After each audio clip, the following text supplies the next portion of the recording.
The next presentation will be given by Hasan Esen. This is joint work with other colleagues. Hasan Esen is a senior technical manager in the corporate R&D unit at Denso Automotive Germany, and he is responsible for systems engineering team there.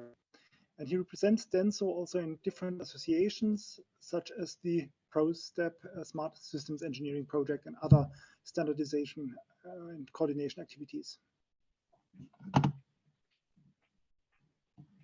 Okay, thank you very much, Christian. Introduction.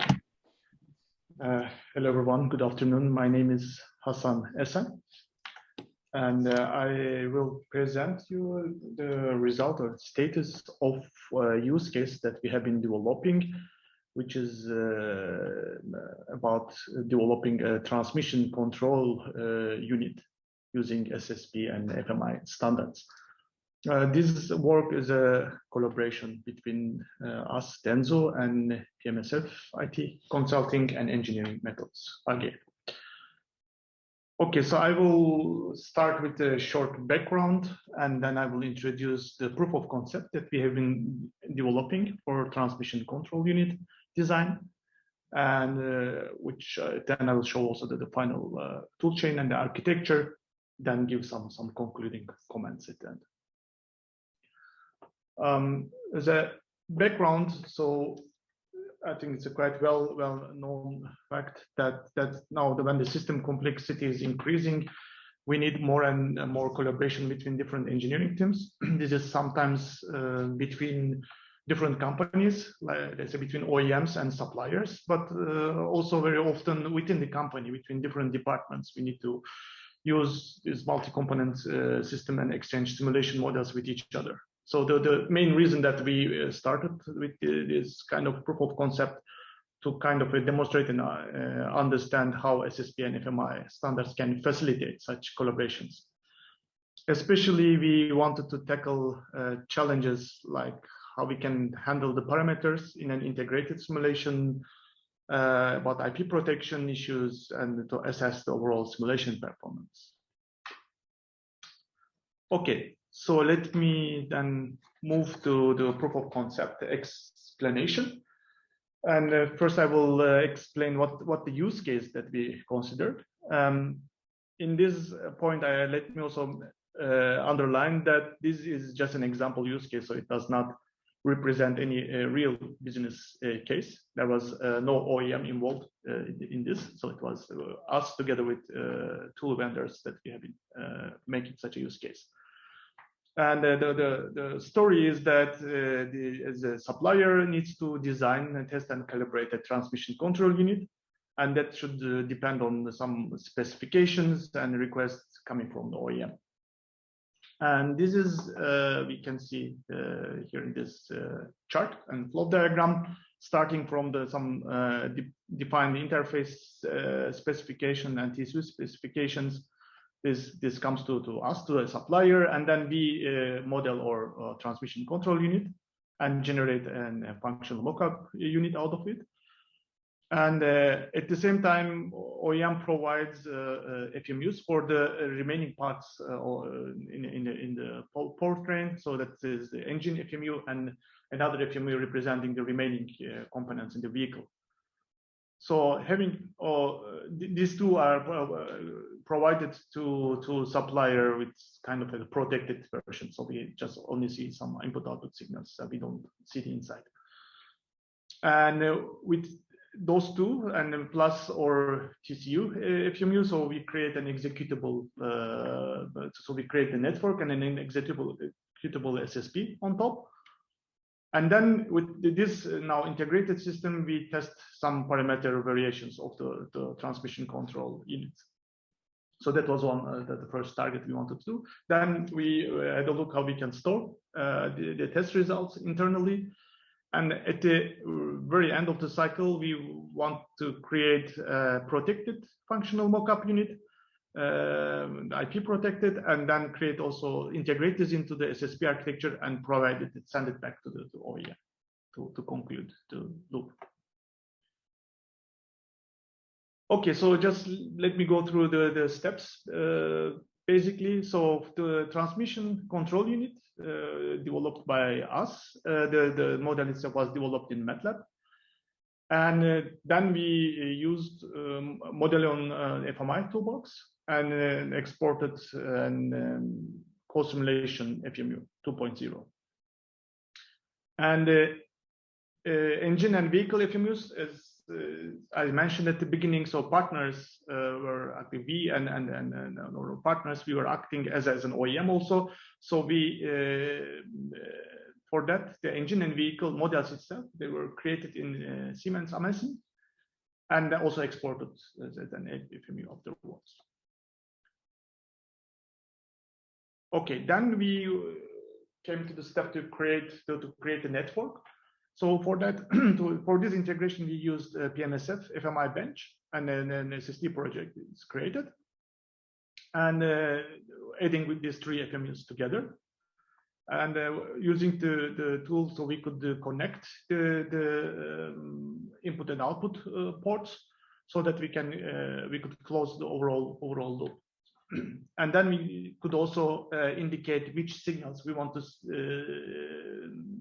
simulate at the end, which output we want to see and visualize at the end of the simulation. We could also identify those. And then using the again FMI bench, so we could create from SSP first FMI bench native project, and then it could be exported as a standalone simulator, like simulator Excel file, which then allows us, so it had already some default simulation parameters like starting, stopping time, sampling time, and so on. And from when we run the Excel file, we could also change this kind of simulation parameters directly too. So that was the first step for the parameter variations of transmission control unit. Then how we really physically then make the variation. So so this is a transmission unit. So what we were actually make the variations, kind of shift patterns. And for that, that was done in a Python script. We use Jupyter notebooks there, and we could describe which variations, which shift patterns we want to create and test with the simulator, and then we could create this loop and make the variations and test different transmission unit setup.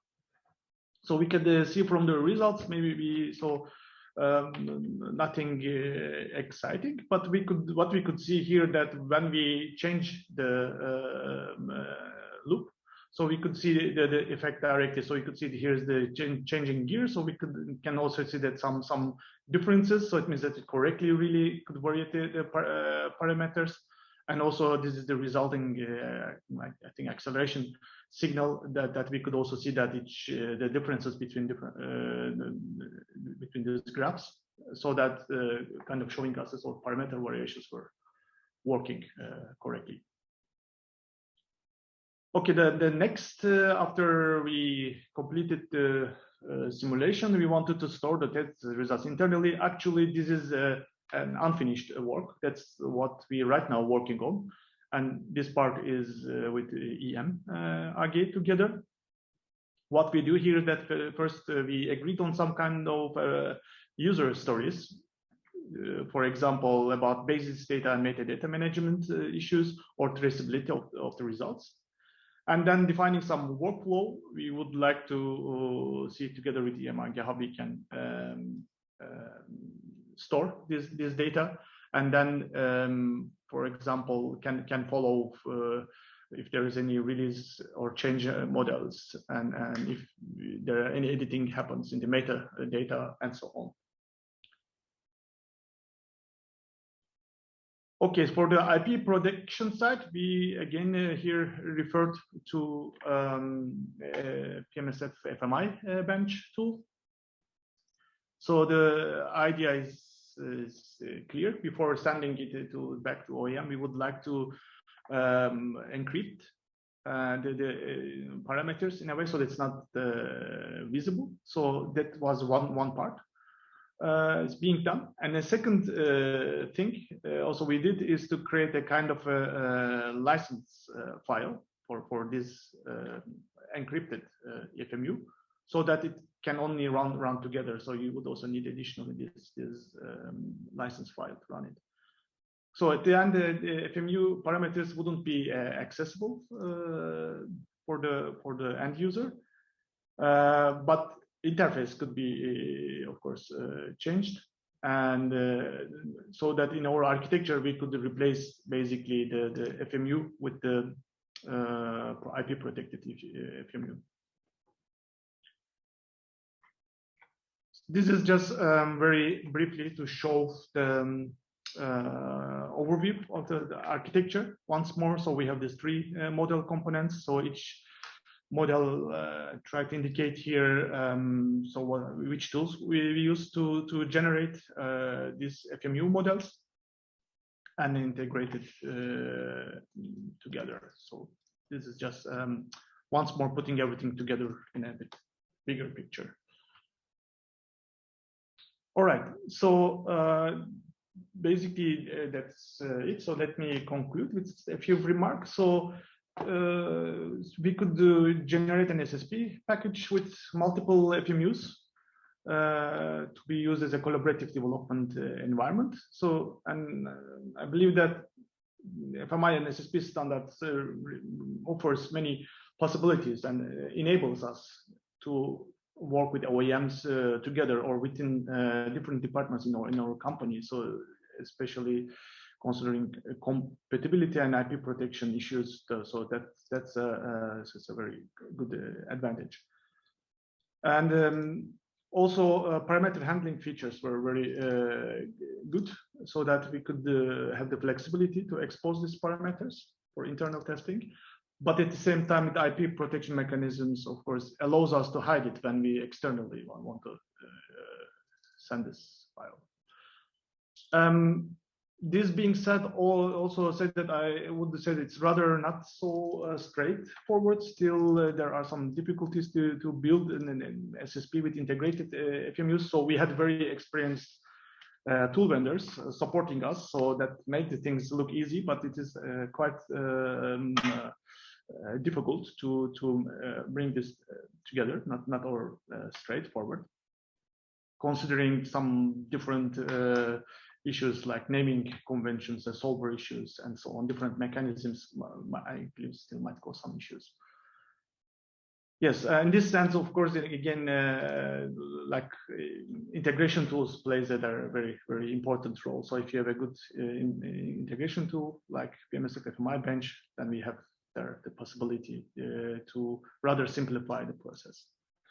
Okay, so just let me show this. So what we now think, so we want to work on simulation data management. We also consider this kind of how we will map this SSP with more high-level system requirements. And also, as in the previous example, so that's also a use case that we are considering how we can integrate it with OC and other move it to ADAS applications. Also one idea that we want to work on. Thank you very much for listening. Thank you.